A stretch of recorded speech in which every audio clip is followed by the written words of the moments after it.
अस्सलाम वालेकुम, बिस्मिल्लाहिर्रहमानिर्रहीम।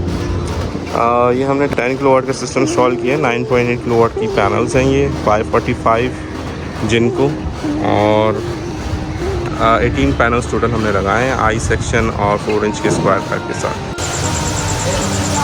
ये 8 किलोवाट का इन्वर्टर है, इसमें 10 किलोवाट की प्लेट्स लगी हुई हैं। आप तक पर देख सकते हैं, इसके अंदर डीसी ब्रेकर है, एसी ब्रेकर, और नीचे आपका चेंज ओवर सिंगल फेस का 2 स्ट्रिंग्स अटैच हैं इसके अंदर। बाकी बैटरी वायर्स हैं और एसी इन और एसी आउट है।